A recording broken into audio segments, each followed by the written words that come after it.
The morning of August 14, 1989, began like every other morning at Grand Teton National Park. The air at 6,000 feet carried the specific cold that only exists in the mountains before the sun clears the ridgeline. Sharp, clean, almost surgical in the way it enters your lungs. Ranger Dale Whitmore had been walking this particular trail for 4 years. He knew every switchback, every exposed route, every spot where the elk liked to water at dusk. He knew the sound the wind made coming down off the Teton Range before a storm. He knew the silence that followed. What he did not know, what no one knew yet, was that before this morning ended, he would witness something on the eastern slope of Mount Moran that would stay locked inside him for 3 full decades. He would file a report. He would hand it to his supervisor. And then, for reasons that would only become clear 30 years later, that report would disappear. Not into a filing cabinet, not into an archive,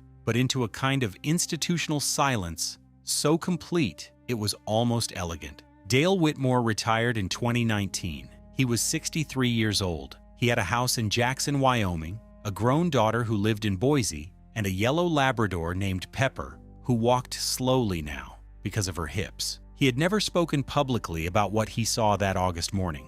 Not to journalists, not to the true crime podcasters who occasionally called his landline, not to the man from the History Channel who showed up at his door in 2011. He spoke to one person, a writer named Cassandra Okafor, who had spent 6 months requesting his records under the Freedom of Information Act before she found the gap, the specific, deliberate absence where a report should have been. She drove to Jackson in March of 2021. She knocked on his door, and Dale Whitmore, 73 years old by then, gray and thin, and standing in the doorway of his house with morning light behind him, looked at her for a long moment and said, "I wondered when someone would finally come." This is what he told her. Dale Eugene Whitmore was born in 1948 in Cody, Wyoming, the kind of small town where your grandfather's name still means something at the feed store, and the mountains are visible from your backyard on clear days. His father, Robert Whitmore, worked for the Bureau of Land Management for 31 years. His mother, Eleanor, taught 2nd grade at Cody Elementary until she retired. They were quiet people, deliberate people, the kind of people who finished what they started and meant what they said. Dale grew up in the mountains the way some children grow up in libraries. It was simply the environment that made him who he was. By the time he was 12, he could identify elk tracks from deer tracks in soft mud. By 15, he could navigate by topographic map in fog. By 17, he had hiked every major trail in the Shoshone National Forest and had begun, quietly and without announcement, to keep a journal. Not a diary in the emotional sense, no confessions, no adolescent grievances, a field journal, observations, weather, animal behavior, the exact color of the sky at different elevations on different days, the way snow behaved differently on north-facing slopes versus south-facing slopes. He studied environmental science at the University of Wyoming in Laramie, graduated in 1970, and spent 4 years working seasonal positions, summer ranger at Yellowstone, winter patrol at Grand Teton National Forest, before receiving his permanent appointment with the National Park Service in 1974. He was assigned to Grand Teton in 1985, at 37 years old, when his supervisor described him in a performance review as the most reliable man I have supervised in 20 years of service. Doesn't embellish, doesn't minimize, reports what he sees. By 1989, Dale had been married for 12 years to a woman named Patricia Hargrove, a ceramicist who had grown up in Denver and who moved to Jackson with a combination of love and genuine enthusiasm that she never quite lost, even after the winters. Their daughter, Nora, was 9 years old that summer. She had her father's dark eyes and her mother's stubbornness. She liked horses and hated math and could already outride most adults in Jackson. The summer of 1989 was a busy one in the park. Tourism had been climbing steadily since the early 80s. The park logged over 3 million visitors that year, a new record. The trail conditions were good. The weather had been stable. The elk population in the Jackson Hole Valley was healthy. Everything, by the metrics that mattered officially, was fine. Dale's assigned patrol area that summer was the eastern sector, the trails along the base of the Teton Range from the String Lake trailhead north toward Lee Lake and beyond into the less traveled terrain that skirted the southern drainage of Mount Moran. It was beautiful country, remote enough that you might walk 4 hours without seeing another person, but still within park boundaries, still technically accessible. Dale had walked it hundreds of times. He had a partner on most rotations, a younger ranger named Kevin Breck, 26 years old, from Missoula, Montana. Kevin was good company, observant, physically capable, with a dry sense of humor that made long patrol days pass pleasantly. But on August 14th, Kevin had called in sick the night before. A stomach illness, nothing serious. Dale's supervisor, Tom Hadley, had offered to reassign him or delay the patrol. Dale had declined. The route was routine. He knew every inch of it. He would be back at the trailhead by 2 in the afternoon. He signed out at 6:15 in the morning. He noted the weather, clear sky, wind from the northwest at approximately 8 miles per hour, temperature at 38 degrees Fahrenheit. He carried his standard kit: radio, first aid, water, food for one day, binoculars, camera. The camera was a personal item, a Canon AE-1 that he'd had since 1976. He brought it on most solo patrols, a habit from his field journal days. He liked having a visual record. He started up the trail at 6:22. The first 3 hours were unremarkable. He covered 12 miles along a familiar route, logged 2 elk sightings, and 1 moose, a large bull standing belly deep in a pond at the edge of the forest, entirely uninterested in Dale's presence. He took a photograph. He noted the time. He continued north. It was around 9:40 in the morning when he reached the rocky bench above the Moran drainage and stopped to glass the slope above him with his binoculars. The slope of Mount Moran's eastern face is not technically difficult terrain, but it is serious country, loose talus, steep enough to require attention, exposed enough that a fall would be consequential. The standard visitor approach to Moran was from the western side, via boat across Jackson Lake. The eastern slope was essentially off-trail, rarely visited, known primarily to experienced climbers and the park staff who patrolled it. Through his binoculars, at approximately 9:43 a.m., Dale Whitmore saw a figure. This by itself was not alarming. Experienced hikers occasionally traversed this terrain. What was unusual was the location. The figure was not on any established or informal trail. They were on the talus field directly below the northeastern buttress of the mountain, in a section Dale knew to be genuinely dangerous and genuinely remote. They were moving in a way that he initially could not categorize. Not the deliberate upward movement of a climber, not the careful downhill picking of someone descending. Something else. He watched for 4 minutes, standing completely still, binoculars steady. The figure was moving horizontally across the slope, slowly, in a search pattern, back and forth, systematic. The way you move when you're looking for something you've lost or something you've hidden. Dale could see, even at distance, that the person was wearing clothes that were not hiking clothes. Dark pants, what appeared to be a button-down shirt, no pack visible, no hat. In August, at this elevation, in direct sunlight, this was wrong. Then, the figure stopped. They crouched down. They appeared to be examining something on the ground or in the rocks. They stayed in that position for what Dale estimated as 6 to 8 minutes without moving. Then they stood, turned, and Dale was certain of this, looked directly in his direction, despite the distance and the terrain between them. They stood still for perhaps 30 seconds. Then they walked rapidly north along the slope and disappeared around a rock outcrop. Dale lowered his binoculars. He stood for a moment in the particular stillness that follows something you don't immediately have language for. Then he unclipped his radio and called it in. The response from dispatch was calm and routine. Log the sighting. Note the grid coordinates. Continue your patrol. Circle back to the area on your return. No one was reported overdue or missing in that sector.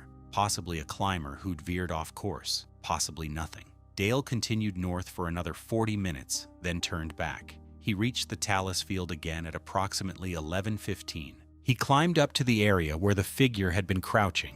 What he found there took him a long time to process. Set into a natural depression in the talus, a gap between 2 large boulders that would be invisible from below and nearly invisible from the side, was a metal container. Military surplus style, olive drab, approximately the size of a shoebox. It was not locked, but it was closed. It had been there long enough for lichen to begin growing along its lower edge, which meant months at minimum, possibly longer. Dale Whitmore was a careful man. He was a trained law enforcement officer. He knew the protocols. He did not open the container. He photographed it in situ, 3 photographs from different angles, noting the position of the sun for reference. He photographed the surrounding area. He noted the Jeep's coordinates in his log. He radioed dispatch again and reported the finding.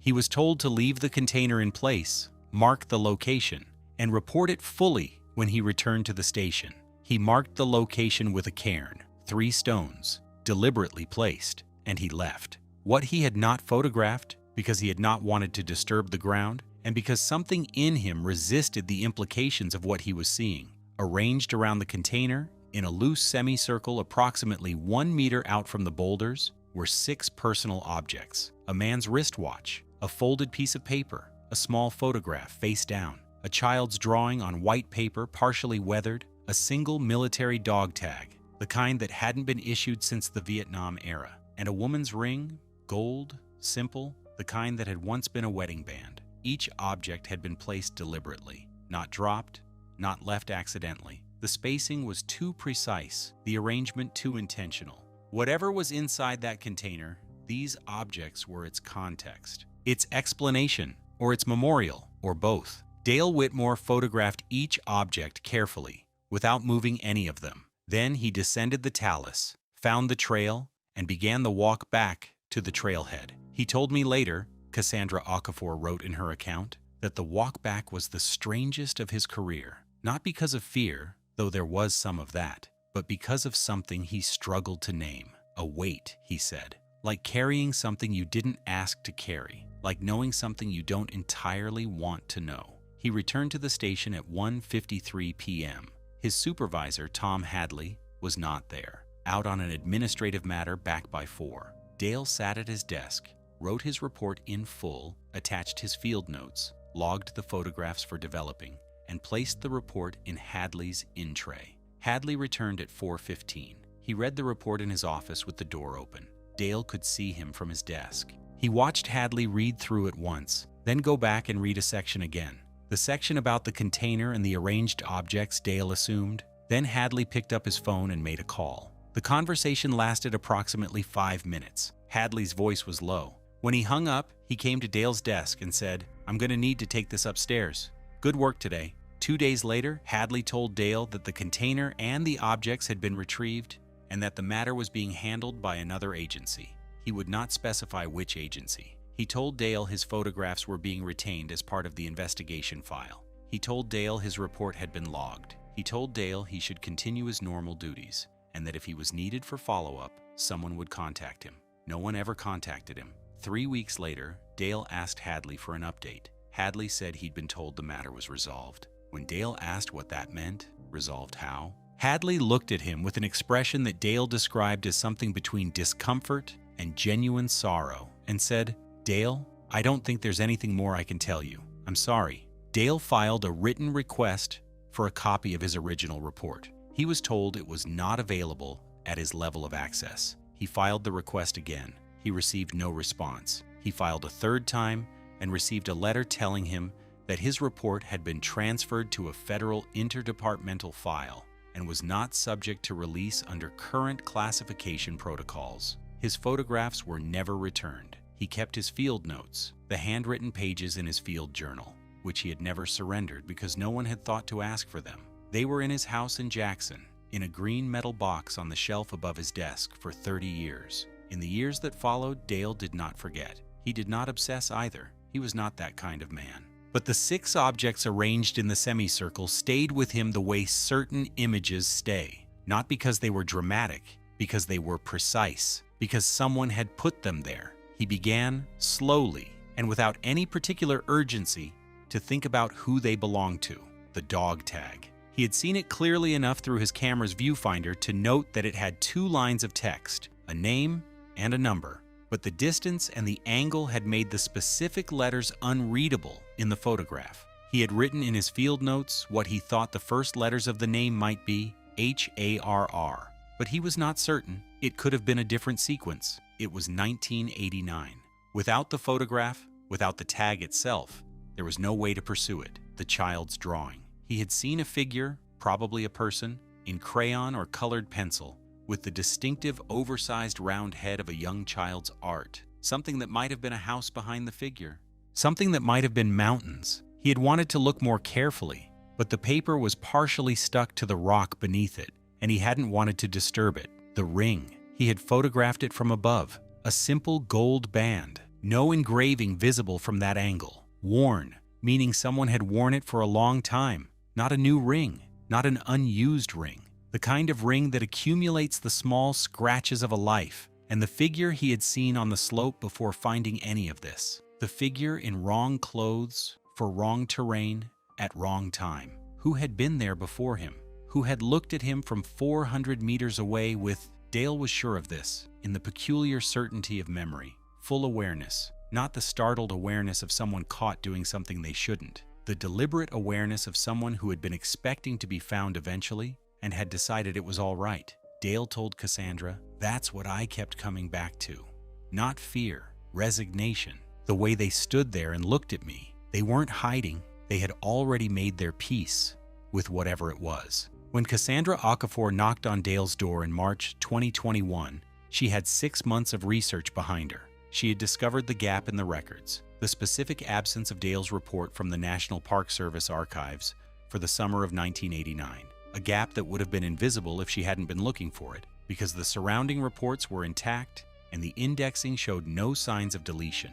Someone had removed the report without removing its structural placeholder, a bureaucratic ghost. She had also, through a combination of FOIA requests, archival research at the Wyoming State Archives, and a contact at the University of Wyoming's American Heritage Center, located 2 other pieces of information. The first was a brief entry in a Jackson Hole newspaper from September 1989, a 3-paragraph item about an unidentified individual who had been located in the Mount Moran area of Grand Teton National Park and transported to St. John's Medical Center in Jackson. The article gave no name, no age, no further details. It had never been followed up by a larger story. It had sat undisturbed in the newspaper's archive for 32 years. The second was a record, partial, incomplete, damaged at the edges, from the Veterans Administration Regional Office in Salt Lake City, dated October 1989. It concerned the welfare check and temporary placement of a veteran whose name was partially legible, Harris, first name beginning with the letter V or possibly W. The record noted that the individual had been located in a wilderness area and that contact had been made with family members. The final disposition entry read, "Resolved, transferred to family care." Dale read both documents at his kitchen table, the morning light through the window, a cup of coffee going cold beside him. He read them twice. He looked up at Cassandra. "Harris," he said. "Har," that was the tag. He went to the shelf above his desk. He brought down the green metal box. He opened it. Inside were the original field journal pages from August 14th, 1989. Handwritten, neat, precise, the observations of a man who had spent his career writing down exactly what he saw without embellishment or omission. Cassandra photographed them. With Dale's permission, she copied them in their entirety. The field notes described, in the clipped observational language of a trained ranger, everything. The figure on the slope, the container, the 6 objects, each one noted with its position relative to the container and its condition. And at the bottom of the final page, in slightly different ink, added later, Cassandra believed possibly that evening or the following day, a single line that Dale confirmed he had written. "Whoever put these things here wanted them to be found by the right person. I don't know if I was the right person. I don't know if I did the right thing. I know what I saw." What Cassandra's research ultimately suggested, and she was careful to say suggested, because certainty was not available, because records had been removed, and memories were 30 years old, and a man named Harris, first initial possibly V or W, had been returned to his family, and the official story was resolved, was this: a Vietnam veteran, likely suffering from severe PTSD and possibly in the late stages of a psychological crisis, had made his way into the backcountry of Grand Teton National Park in the summer of 1989. He had found a place on the eastern slope of Mount Moran, remote, high, silent, with a view of the valley below, and he had built, in the language of objects, a kind of altar to his life. The things he had placed around that container were his: the watch, perhaps his father's, the photograph face down of someone he had loved or lost, the child's drawing, his own child's, Cassandra suspected, or possibly himself as a child. Impossible to know. The dog tag. From a war that had taken something from him that he had never recovered. The wedding ring of a marriage that had not survived what the war had left behind. He had not died there. This was the thing. He had been found. By whom exactly remained unclear. But the newspaper item and the VA record pointed toward a coordinated response, likely involving park staff, the VA, and possibly a family member who had been searching. He had been brought down. He had been cared for. The figure Dale saw on the slope that morning was not the veteran himself. The veteran, in Cassandra's reconstruction, was likely already at a lower elevation by then, or had been found hours earlier. The figure Dale saw was someone else, someone who had come to retrieve the container, or to bear witness, or to collect those objects before they were found by strangers. Someone who, in the end, had left them in place, had looked across 400 meters of mountain air at a park ranger he didn't know, and had walked away. Why? Dale had asked himself this for 30 years. Cassandra's answer, offered quietly, at his kitchen table, with the cold coffee and the morning light, was simply this: because some things deserve to be witnessed. Because leaving the objects there, letting them be found, letting the record exist, even in silence and absence, was a form of testimony. And testimony, even incomplete testimony, even testimony that has been classified and filed and removed from accessible archives, is not the same as silence. Dale Whitmore sold his house in Jackson in 2022 and moved to Boise to be closer to his daughter Nora and his grandchildren. He took the green metal box with him. Cassandra Okafor published her account in a long-form piece in April 2022. The National Park Service did not comment. The VA did not respond to multiple requests for information about the 1989 Salt Lake City record. The Jackson Hole News and Guide reprinted the original 1989 article alongside Cassandra's piece, noting that no follow-up had ever been published at the time. No one named Harris, first initial V or W, has been publicly identified in connection with the Mount Moran incident. No family member has come forward. The container and the 6 objects, the watch, the photograph, the child's drawing, the dog tag, the ring, the folded piece of paper, have not been publicly accounted for. They are in a federal interdepartmental file somewhere, or they have been returned to the family, or they are in a box in a storage facility in Salt Lake City or Denver or Washington, D.C., cataloged under a case number that is not publicly accessible. The cairn that Dale built on the slope, 3 stones, deliberately placed, was almost certainly gone within months. Talus fields shift. Stones move. The mountain does not keep human marks for long. What Dale kept, what he gave to Cassandra, what exists now in the record, is this: a handwritten account in a field journal of what one man saw on one morning in August 1989. The account is accurate. He is sure of it. He has been sure of it for 30 years. He is asked sometimes whether he regrets not pushing harder, not filing more requests, not going public sooner, not taking the container when he had the chance. He thinks about this for a long moment. Then he says, "I did what I was trained to do.